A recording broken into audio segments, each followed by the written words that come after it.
गुरु के पास रहने के लिए कौन कौन से साधन सामग्री चाहिए, ये नोट कर लेना।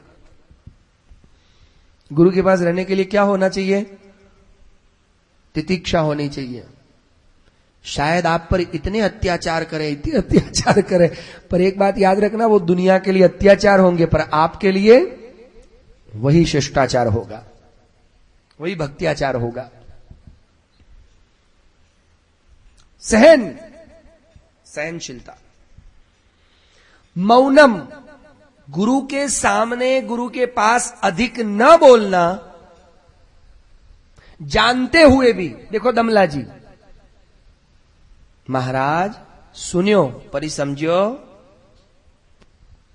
और कुछ लोगों की आदत मैंने देखी है कि प्रश्न गुरु जी को कोई वैष्णव पूछता हो और बाजू में बैठे हो, आपको समझ नहीं आया, गुरु जी जवाब दे उसके पहले तो वही देने शुरू कर देते, बोले हम ही प्रकांड पंडित है। और गुरु जी बोलेंगे एक वाक्य तो उसका वो भाष्य वो करेंगे। तुमको बोला भाष्य करने के लिए, तुम भाष्य क्यों कर रहे हो भाई?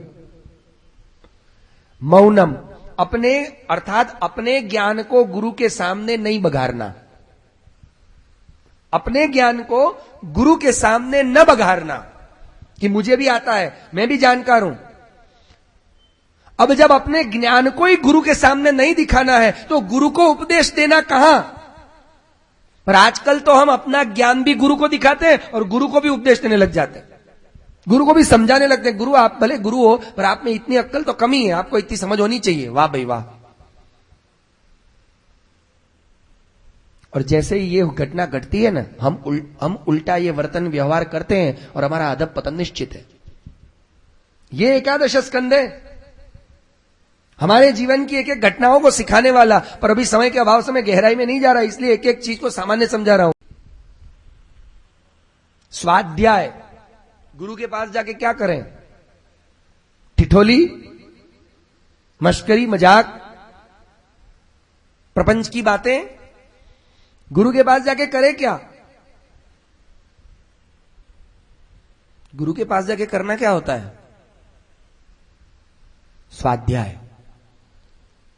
स्वाध्याय का अर्थ है हमारे आत्मा के उत्थान की जो आवश्यकता है, मतलब स्व अध्ययन, अपने आप को जानने की कोशिश करना, स्व अध्ययन। हम सही हैं, हम गलत हैं,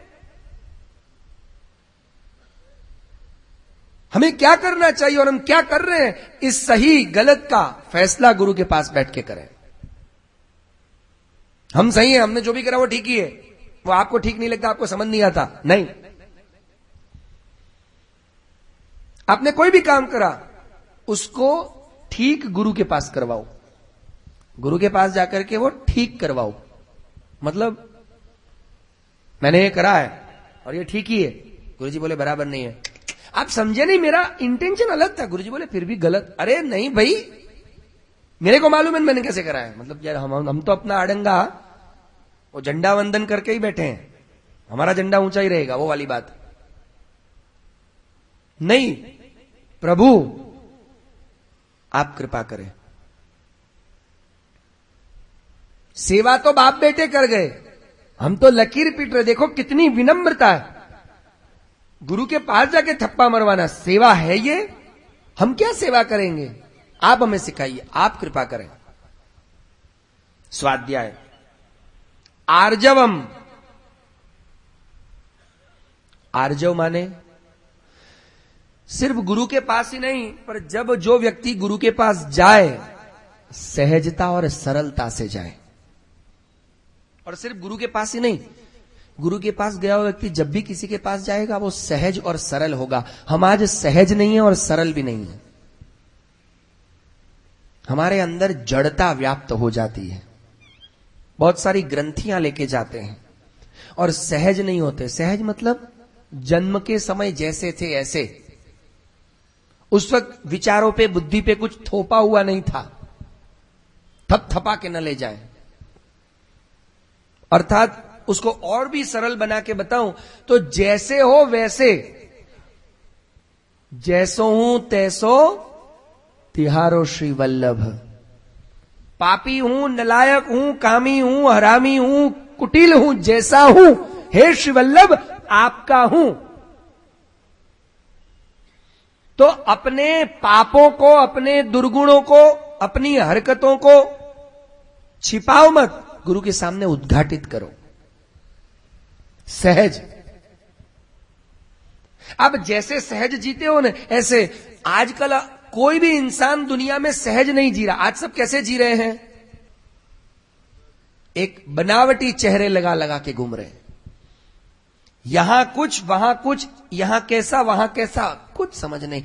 चेहरे पे चेहरे मोहरा लगा लगा के घूमते हैं और फिर खुलासा और करेंगे, वैसे मैं ऐसा हूं नहीं गुरुजी, पर वैसे आपके सामने ऐसे आया। अरे वैसे ऐसा हूं नहीं, ऐसे ऐसे ये क्या होता है? ऐसा ही हूं महाराज, और पर ऐसा हूं तो इस मूर्ति को तोड़ फोड़ करके जैसे अच्छे बनाना हो वो आप करें, उसमें मैं बीच में टांग नहीं अड़ाऊंगा।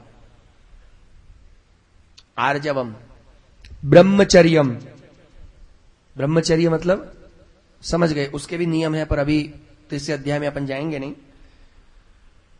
अहिंसा, अहिंसा का मतलब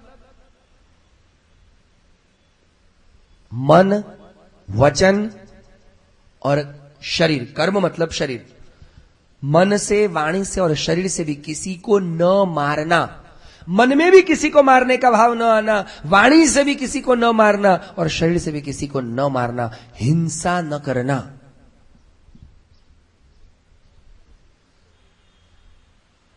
समत्वम,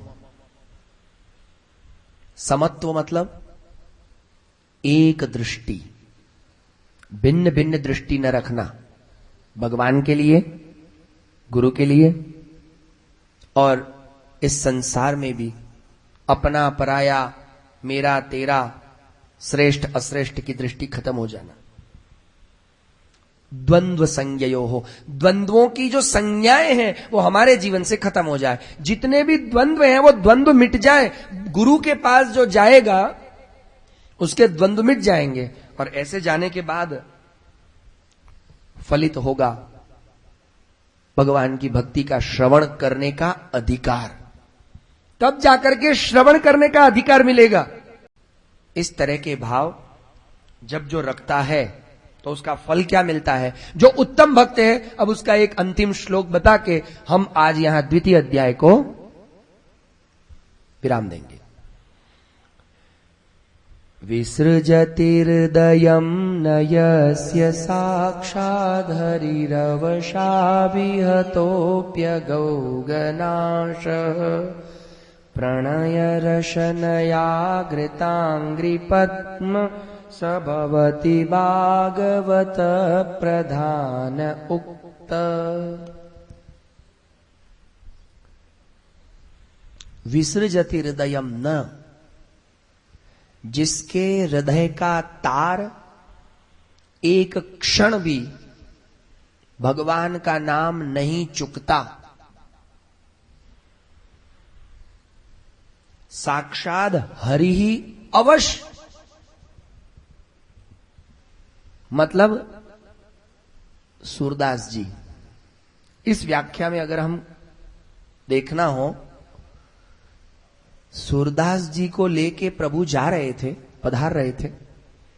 प्रभु मस्ती खो रहे, मस्ती करने का मन हुआ, हाथ छोड़ दिया, गड्ढे में गिरा दिया सूरदास जी को और अंगूठा दिखा के, ए सूरदास ले ले ले, अब मैं चला के आप बाहर निकल के दिखा।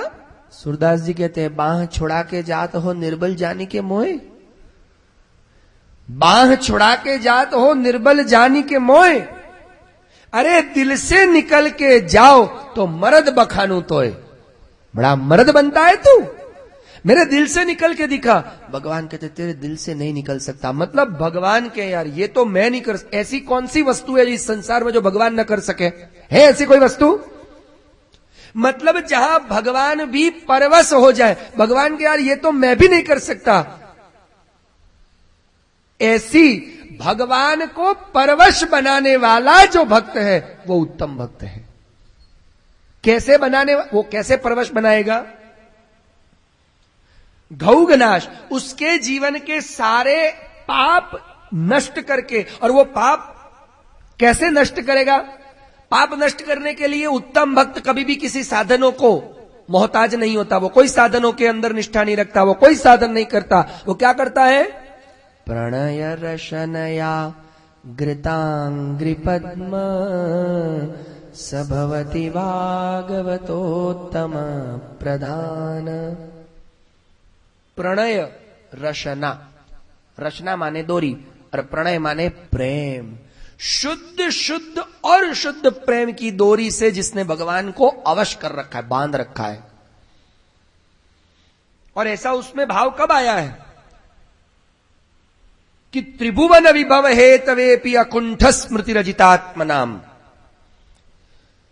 भगवान प्रसन्न होकर त्रिभुवन का साम्राज्य दे दें। देखिए सुदामा, त्रिभुवन का साम्राज्य दे दिया, पर जिसकी मति उस त्रिभुवन के साम्राज्य में नहीं है। और आपको पुष्टि भक्त देखना है, देख लीजिए हमारे नारायण दास ब्रह्मचारी को। रात को सोते हैं, खाट के चारों ओर हीरे पन्ने माणिक स्वर्ण जवाहरातों का ढगला। ढगला मतलब बारिश होके सब इकट्ठा हो जाता है। और वो सुबह उठ के नीचे पांव नहीं धरते, वो कहते हैं अपनी भतीजी को बुला के, हे भतीजी ये सब बिगाड़ है। बिगाड़ मतलब पशु की विष्ठा को बिगाड़ कहते हैं। ये सब बिगाड़ है, या को साफ कर, मतलब ये बिगाड़ है, ये विष्ठा जैसा है, इसको साफ करो। साफ करके वो सब कूड़े में डालाती, स्वर्ण मुद्राएं, चांदी के सिक्के, हीरे पन्ने जवाहरात डाला है, वहां गोबर से लेपन करे, फिर महाराज हमारे प्रभु की सेवा में जाए। त्रिभुवन की लक्ष्मी उसके घर आके बैठती है, पर जिसका ध्यान नहीं है उस लक्ष्मी को जो तुच्छीकृत कर देता है, उसी पर भगवान इस प्रकार की कृपा करते हैं।